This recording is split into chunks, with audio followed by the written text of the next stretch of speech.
If drones become increasingly pervasive technologies, if they become really familiar, if everyone starts to have one, if they're internally in our skies, just like pigeons, then how might we start to relate to them? People always imbue them with their own imagination. They add the emotion to the play. So a lot of the show is really out of our hands, and that creates a really magical kind of environment to work in. It's a collaboration between airborne architecture and music.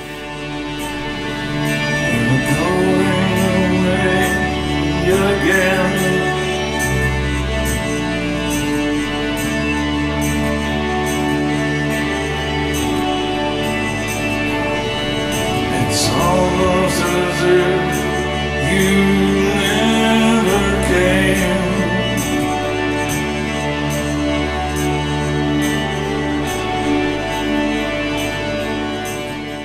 I got one phone call, kind of a late night in London, saying, John Cale, saw your stuff, is into it, wants to do something together. Our first conversation was like 2 years ago. It took a long time to find the right venue, putting these technologies above people's heads that are really violent. They spin at extraordinary speeds. These propellers are going to take someone's head off if you let them. It required someone with some vision and some bravery to let us attempt it. And it really is the first time that these things have been flown above the heads of an audience. The risk was there. It's part of the package, and it's part of the enjoyment. This venue was perfect for getting our feet wet, because they'd never been there either. Soft-born rioting's now online. It's gonna be hell to pay. So today, we were really just sketching with technology. We were trying to just figure out how many we could fill the sky with. So we just put 5 up in the air at one time of all different species, all different scales, just to get a feel for how they work visually.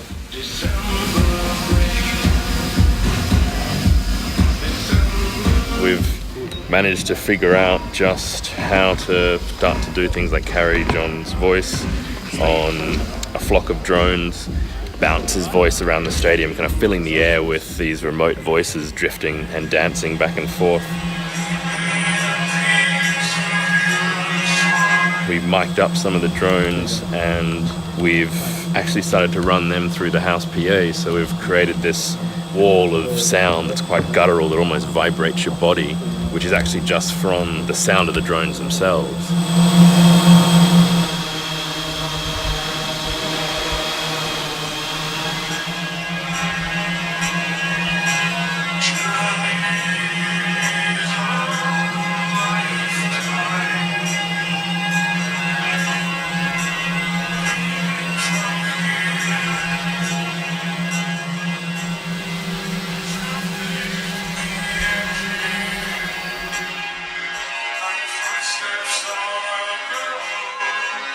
Having the two of them doing that is really great. I mean, it gives the whole thing a persona.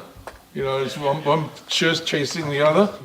I was theorizing about how you attach names or feelings to inanimate objects, and how you sometimes in the course of a theatrical performance, you'll have to be forced to change your mind about what that character is, and how difficult it is to change your mind. If you have one drone up, it's a mystery. If you have 2 drones up, it's a love story. And if you have any more than that, it's a family brawl. All of a sudden you have categories. I mean, you're made for you. And I'm looking at these 2 drones flying around, and it's emotional. What you have is a sound that is typically associated with terror, actually becomes repurposed in a theatre space like this, and becomes quite moving, becomes quite emotive, and becomes a cultural act as opposed to a military act.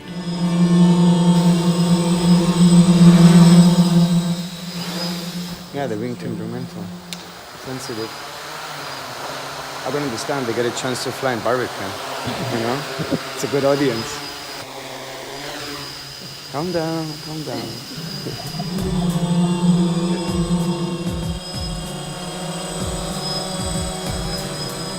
This is very different to what we normally fly.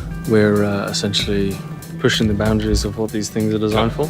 Like, this isn't designed to fly indoors, it's designed to fly outdoors. The remit of where we're pushing them is film and broadcast, but they can be used for agriculture, surveying, maintenance, inspection of buildings, of power lines. You can use them to scare pigeons on farms. You can use them to search for particular weed spots in fields. There are people developing them so that they fly autonomously and deliver medical supplies. It can be used in all sorts of manners. It's weird and wonderful and creative at the same time.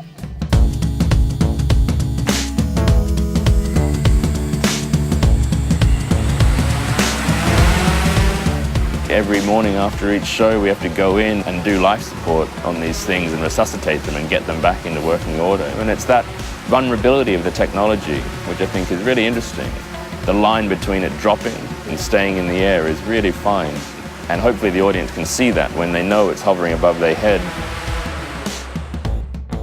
We've been spending a couple of weeks in here just setting up a mock-up of the Barbican Theatre and doing test flights and fine-tuning and calibrating that choreography system. For the tracking, it's a system that's normally used for model trains, and we got them to boost the range for us a little bit. And we are basically placing little receivers like this all over the ceiling. Having a couple of these together allows us to triangulate a 3D position of one of the little transmitters that we've got that sends out ultrasound pings that we then pick up in the sky, and that is translated into a 3D position, a little blinking dot. We've been doing a lot of this, just sort of running around the space with a drone over our heads.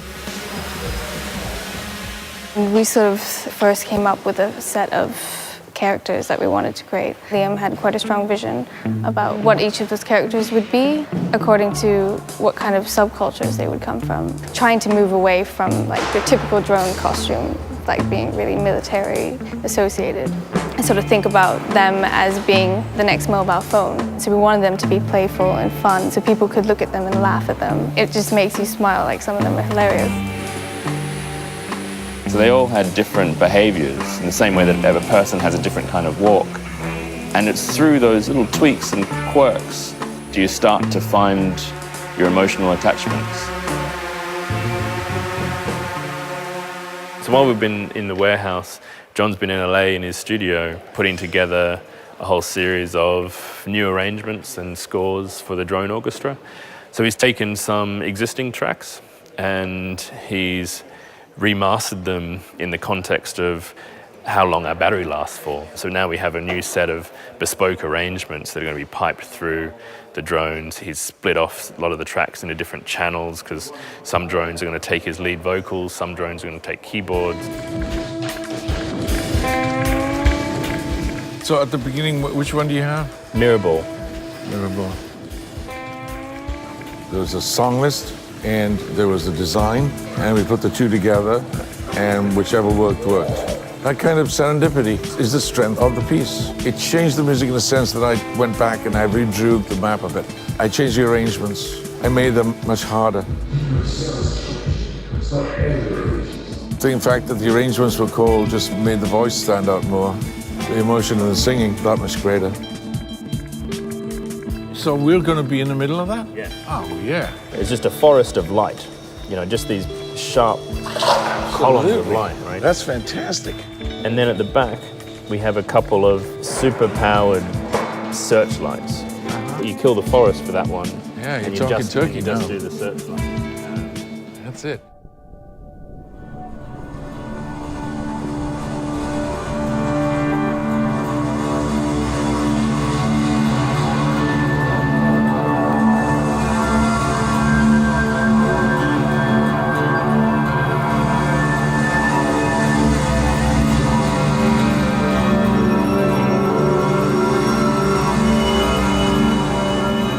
I was waiting for something to show me that something was going to happen here, because it's a collaboration of two very opposite things. One thing is really openly emotional, and the other one is openly closed system.